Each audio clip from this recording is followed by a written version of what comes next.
ডিউতে পড়তে গেলে কি কি তোমার হচ্ছে তুমি বলতে পারো কি কি তোমার যোগ্যতা লাগে, তারপর তুমি বলতে পারো ভাইয়া আমার হচ্ছে চান্স পেতে কত লাগে ভাইয়া, আমার তো একটু রিটেনটা নিয়ে ভয় হয়, রিটেনটা নিয়ে কি করবো, রিটেন নিয়ে তো তোমাকে আমি 100% দিয়ে দিলাম আশ্বস্ত, এটা আমি এমনি বলি, জাস্ট বুক ফুলে বলি, ঠিক আছে, এটা নিয়ে আমার কোনো প্যারা হয় না। তারপর দেখো একটু কি বেসিক তো এমনি পারবা, তো এই পয়েন্টগুলো যে ভাই কত লাগে, কি কি যোগ্যতা লাগবে, মানে যোগ্যতা বলতে তোমার যে এইচএসসির যে জিপিএ কত লাগবে আর কি, মেইনলি হচ্ছে তোমার এইচএসসির জিপিএ কত লাগবে, এগুলো তোমরা আমাকে বলো। এখন দেখো আমি যদি তোমাকে একটু গাইড করি, প্রথম কোশ্চেন যে তোমার কি কি যোগ্যতা লাগবে। দেখো তুমি যদি ঢাকা বিশ্ববিদ্যালয়ে চান্স পাইতে চাও, তোমার ফার্স্ট যে তোমার এইচএসসি পরীক্ষা হবে এবং যে তোমার এসএসসি আছে, এই দুইটা রেজাল্টকে যোগ করে দেখবা 7.50 হলেই তুমি ডিউতে পরীক্ষা দিতে পারবা, তার মানে তুমি ডিউতে পরীক্ষা দিতে পারবা মানেই তুমি আসিফ ভাইয়ের গাইডলাইনে আসো, ইনশাল্লাহ তুমি ঢাকা বিশ্ববিদ্যালয়ে চান্স পাবা। তাহলে তোমার কত লাগবে যোগ্যতা? 7.50। এখন ধরো তোমার এখানে যে এসএসসি আছে ধরো 4.50 পাইলা, এ প্লাস পাইলে তো আলহামদুলিল্লাহ, বাট মোটামুটি যদি 4.50 পাও তোমার হয়ে যাবে। আর এইচএসসি তে ধরো তোমার 4 আছে, এখন ধরো তোমার কমও থাকতে পারে, সমস্যা নাই। ধরো এখানে তোমার হচ্ছে এসএসসি তে ধরো আগে হচ্ছে 3.50 আছে, আর এইচএসসি তে কত লাগে 4.7 হইলে 4 হইলেই হয়ে যাবে, 7.5। তো এই নাম্বারটা যেটা আছে না ঢাকা ইউনিভার্সিটির জন্য, এই যে তোমার যত টোটাল জিপি হবে এটাকে 2 দ্বারা গুণ করবে, 7 দোকানে 14 আর এখানে 5 তুমি 15 নাম্বার পেয়ে যাবা পরীক্ষার আগে। কেমন? এটা হচ্ছে তোমার জিপিএমআর। এখন যদি কারো ধরো যে এখানে 5 আছে আর এখানেও 5 আছে, তাহলে তার হচ্ছে 20কে 2 দ্বারা গুণ করলে হয়ে যাবে হচ্ছে 10, 5 5 10, তাহলে তার মার্ক হবে 20। তার মানে তুমি অলরেডি 5 নাম্বার পিছায় থাকবা। এটার জন্য দাবিতে চান্স হবে কিনা ওই জিনিসটা নিয়ে তোমার একটু ভয় হয়, ডাজেন্ট ম্যাটার। এই 5 নাম্বার তোমাকে চান্স পাওয়া না পাওয়ার ক্ষেত্রে কোনোভাবে ডিফাইন করে না। কেমন? এই 5 নাম্বার করে না, কারণ তুমি একটু বেশি পড়াশোনা করলে, রিটেনে 2টা নাম্বার বেশি পাইলে, এমসিকিউ 2টা বেশি দাগাইলে কিন্তু মার্কটা ইকুয়াল হয়ে যায়। সো এটা নিয়ে পেন নেওয়ার কিছু নাই। তো তোমার কি কি যোগ্যতা লাগে আমি বললাম, এখন ভাই কত লাগে চান্স পাইতে গেলে, এই কোয়েশনটা তোমাদেরকে আমি এখন উত্তর দিয়েছি। ঠিক আছে, কত লাগে? ঢাকা ইউনিভার্সিটির পার্ট আছে দুইটা, একটা হচ্ছে ভাই এমসিকিউ পার্ট, একটা হচ্ছে রিটেন পার্ট, তাই না? একটা হচ্ছে এমসিকিউ পার্ট আর একটা রিটেন পার্ট। ওকে, এমসিকিউ পার্টে কি কি আছে বলো তো? বাংলা আছে, এমসিকিউ পার্টে বাংলা আছে, এমসিকিউ পার্টে ইংরেজি আছে, ইংলিশ আছে, এমসিকিউ পার্টে জিকে আছে।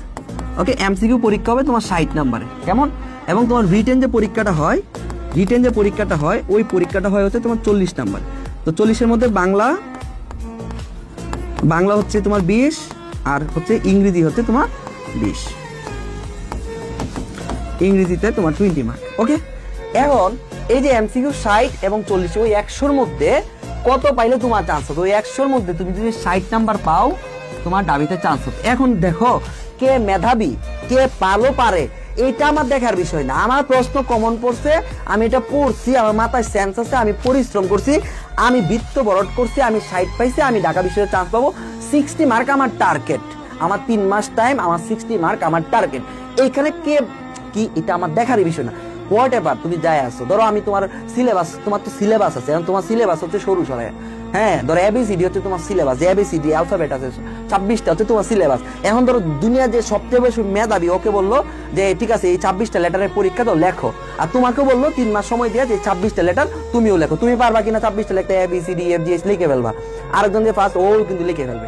সো ডাজেন্ট ম্যাটার, সিলেবাস কি তোমার, পড়া কি তোমার, এইটা হচ্ছে তোমার সিলেবাস। অপরিচিতা গল্প হচ্ছে তোমার সিলেবাস, তোমার আমার পথ গল্প হচ্ছে তোমার প্রবন্ধ হচ্ছে তোমার সিলেবাস, ইংরেজি টেন্স হচ্ছে তোমার সিলেবাস, ইংরেজি ফার্স্ট পার্ট বই হচ্ছে তোমার সিলেবাস, জিকে যে তোমার আন্তর্জাতিক বাংলাদেশের যে টপিকগুলো আছে, জাতিসংঘ, ঢাকা বিশ্ববিদ্যালয়ের ইতিহাস, বাংলাদেশের প্রাচীন জনপদ, এগুলো হচ্ছে তোমার সিলেবাস, নদ নদী তোমার সিলেবাস। আমি তোমার সিলেবাস যখন শেষ করাবো বা তুমি যখন তোমার সিলেবাস কমপ্লিট করে ফেলবা, এই জায়গায় কে মেধাবী এটা ফ্যাক্টর না। তখন ফ্যাক্টরটা দাঁড়ায় কে 60 নাম্বার বৃত্ত বরাট করে চান্স পাবে, সেটাই হচ্ছে বিষয়। কে কত বেশি আত্মবিশ্বাসী, কে কত বেশি ধৈর্যশীল।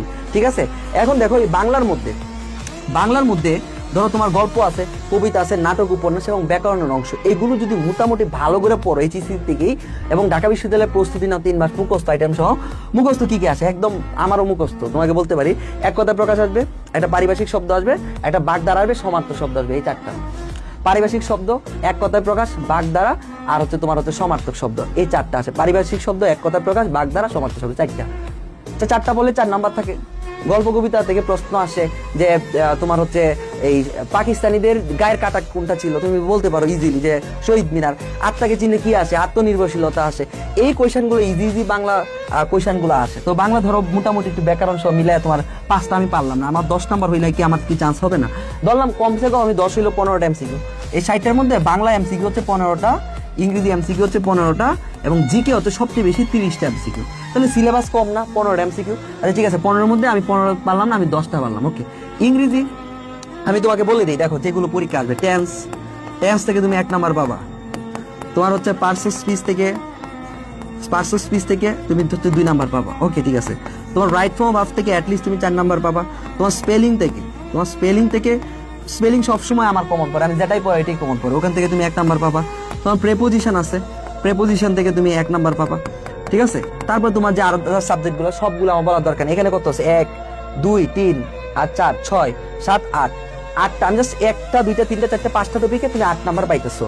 বাকি যখন সব কিছু পড়বা সব মিলায় 15টা পারা দরকার নাই, সব মিলে আমার ধরলাম 10টা হইলো। ঠিক আছে, 10টা হইলো। প্রিপোজিশন গুলো কি কি আসছে? মেরি টু আসছে, মেরির সাথে টু হয়, স্টেয়ারের সাথে অ্যাড হয়। এই প্রিপোজিশন আছে। C was that selected that 400 competitor, 400 জনের মধ্যে হলে কি বিটুইন এবং এটা আসছে পরীক্ষায়। হ্যাঁ, meet me dash the metro, তোমাকে আমি বললাম যে এই যে meet me dash the metro station, এখানে অ্যাট আছে আর একটা ইন আছে, তুমি উত্তর কি দিবা? এই বছর ঢাকা বিশ্ববিদ্যালয় question, meet me dash the metro station, metro station আমার সাথে দেখা করে। মেট্রো স্টেশন কি ছোট জায়গা না বড় জায়গা? সিম্পল বিষয়, তুমি ইন দিবা না, এখানে অবশ্যই তুমি অ্যাড দিবা। তো এই বছর ঢাকা বিশ্ববিদ্যালয় আসা কোয়েশ্চেন। ইনসিস্ট মানে কি? জোর করা। ইনসিস্টের সাথে কি হয়? ইনসিস্টের সাথে ওয়ান হয়, এটা ঢাকা বিশ্ববিদ্যালয়ের কোয়েশ্চেনে আসে। এটা কি কঠিন কোনো কিছু চলে আসছে? কঠিন কোনো কিছু চলে আসে না, ইজি কোয়েশ্চেন আসছে, তাই না? এই জিনিসগুলোই পরীক্ষায় আসছে। তাহলে ওই প্রেপোজিশন তুমি পারবা। স্পেলিং আসছে কি? স্পেলিং আসছে আমাদের সময় হচ্ছে তোমার হচ্ছে কোয়েশনায়ার, এটা আসছে কোয়েশনায়ারে। তারপর এটা মনে রাখা টেকনিক হচ্ছে কোয়েশন নাইরে। তারপর নৌজিয়া ওয়ার্ডটা আসছে, এই বছর এক্সপ্লেনেশন আসছে, ইজি ওয়ার্ডগুলো আসে। রাইট ফর্ম অফ ভার্বসের তোমার হচ্ছে কন্ডিশনাল সেন্টেন্স, টেন্স থেকে এবার পারফেক্ট টেন্সের স্ট্রাকচার জানো না? পারফেক্ট টেন্সের স্ট্রাকচার কি? হ্যাভ, হ্যাজ এবং বৃত্তি, এইটা পরীক্ষা আছে। সিন, স্টিল, এই 15টা কোয়েশন আসছে, তাই না? তো এগুলো যদি পড়ো ইজিলি 10 নাম্বার আসছে, ইজিলি চোখের পানি মতো, মানে ক্লিয়ার। জিকে আমি কি বলবো, জিকে এই বছর যে ইজি কোয়েশন হয়েছে সব বিগত বছর রিপিটেড কোয়েশন হয়ে গেছে এবং পানির মতো। জিকে তুমি পড়লেই তুমি এভারেজ 20 পাইবা, এভারেজ 20 পাইবা। ওকে, 60-এর মধ্যে ভাই আমার 40 নাম্বার। ওকে, এখন রিটেন কি আসে? রিটেন বাংলা কি কি আসে? 1 নাম্বার একটা সিকিউ আসবে, তোমার একটা সৃজনশীল আসবে, ওকে ঠিক আছে। 2 নাম্বার তোমার হচ্ছে সৃজনশীলের পরে তোমার হচ্ছে এখানে তোমার হচ্ছে একটা সারাংশ কিংবা একটা সারমর্ম আসবে, ঠিক আছে। 3 নাম্বার হচ্ছে তোমার হচ্ছে একটা এখানে ব্যাকরণের অংশ আসে, একটা ব্যাকরণের অংশ আসে। 4 নাম্বার হচ্ছে তোমার এখান থেকে হচ্ছে অনুবাদ আসে, অনেক সময় অনুবাদ আসে। অনুবাদটা কি আবার উল্টা, ইংরেজি থেকে বাংলা অনুবাদ, সহজ অনুবাদ, ঠিক আছে। 4টা আইটেম আসে, পাস করাচ্ছে সৃজনশীল। 5-এর মধ্যে ভাইয়া আমি 2 পাইলাম, সমস্যা নাই। সারাংশ সারমর্ম লিখলেই নাম্বার 4 পাইলাম, ঠিক আছে। ব্যাকরণের অংশ আছে ভাই কঠিন, ঠিক আছে ভাই, আমি 2 পাইলাম। অনুবাদটা আছে, অনুবাদটা নর্মালি লিখলেই তোমার হচ্ছে ধরো 2 ধরলাম, কম। তাহলে এখানে কত? 2 4 5 6 7 8 9 10, এখানে কত নাম্বার আসে? রিটেন তোমার 10 আসে। ইংরেজি সেম, ইংরেজি কি আসে? প্যারাগ্রাফ। তুমি কি আমি তোমার প্যারাগ্রাফ যখন ফ্রি হ্যান্ড রাইটিং করাবো, তুমি প্যারাগ্রাফে কোনোদিন সাথে নিতে পারবে না, মানে সর্বনিম্ন 6। তাহলে তোমার এই প্যারাগ্রাফের কোনো ঝামেলাই নাই। তাহলে তুমি এটা নিয়ে পেন খাবা কেন? প্যারাগ্রাফ 1 পেজ লিখবা। প্যারাগ্রাফ কি? একটা পেজ লিখবা, একটা পেজ প্যারাগ্রাফ। আচ্ছা ঠিক আছে ভাই, প্যারাগ্রাফে আমি 7 না 6 ধরলাম। 2 নাম্বার হচ্ছে সেন্টেন্স মেকিং 5 কোনো না নাই। 3টা হুবাহু কমন পড়ছে, ক্লাসে লিখাইছি, পরীক্ষা দিছি, ওকে ফাইন। বাট কমন না পড়লেও লিখতে পারবে, এটাই তো স্বাভাবিক, কারণ কমন পড়বে এটার তো কোনো 100% গ্যারেন্টি নাই। বাট কমন পড়ানোর জন্য আমি সর্বোচ্চ ট্রাই করি, পরিশ্রম করি। বাট কমন পার্সেন্ট তো কি, সবাই 5 পাইছে না? মানে তোমার যে ট্রিক্স তো আমি দিব, ওইগুলো দিয়ে তুমি তো অ্যাপ্লাই করতে হবে, তো 5 এটা মিস হয় না, এটা কখনো মিস হবে না। ওকে, তারপর 3 নাম্বার কি আসবে? তোমার হচ্ছে একটা এক্সপ্লেনেশন আসবে, এক্সপ্লেনেশন নর্মালি লিখলেও তুমি 4 পাবা। তাহলে 6 আর 4 10 আর 5 15 হয়ে যাচ্ছে ভাইয়া রিটেনে। 15 আমার লাগবে না ভাইয়া, আমাকে এখানে 10 দেন। ওকে ঠিক আছে, 10 দিলাম। তাহলে তোমার মার্কটা হিসাব করো, এখানে হচ্ছে 20-এ 10 আর এখানেও হচ্ছে তোমার 20-এ 10। তাহলে এখানে 40-এর মধ্যে তোমার হচ্ছে 20 নাম্বার, 40-এর মধ্যে 20 আর আগে এমসিকিউ 60-এর মধ্যে 40-এর মধ্যে হচ্ছে তোমার 20, কত হচ্ছে তোমার 60 নাম্বার। এই 60 নাম্বার তুমি সর্বনিম্ন নাম্বার মানে অ্যাটলিস্ট তোমার চান্সটা হবে। তারপরে তুমি নাম্বার বাড়াবা, এই জায়গায় নাম্বার বাড়বে, এখানে নাম্বার বাড়বে, এমসিকিউ দেবে নাম্বার বাড়বে, জিকে 5 নাম্বার বাড়বে। হ্যাঁ, এখানে ইংরেজিতে 12 কিংবা 13 পায়া বসে, এটা কোনো ব্যাপার না ভাইয়া, এটা কোনো ব্যাপার না যে 15টা এমসিকিউ আসবে, এখানে আমি 12টা 13টা পারবো না কেন? ইজি কোশ্চেন আমি অবশ্যই পারবো, ঠিক আছে, এটা নিয়ে টেনশন নাই। বাংলা তুমি এটা পারবো, ঠিক আছে। তো এই জিনিসগুলো এখন ভাইয়া একটু বলো যে ভাইয়া, আমাকে বলো যে ভাই রিটেন খাতাটা দেখতে কেমন। এবছর তো রিটেন খাতা যেমন দেখতে এমন খাতার মধ্যে লিখাইছি, তাই না? তোমাদের এই বছর আমরা নিজেরা খাতা দিছিলাম তোমাদের বড় ভাইদেরকে, ওরা আমাদের নিজস্ব খাতায় লিখছে এবং এই প্যারাগ্রাফটা ওখানে লিখাইছে।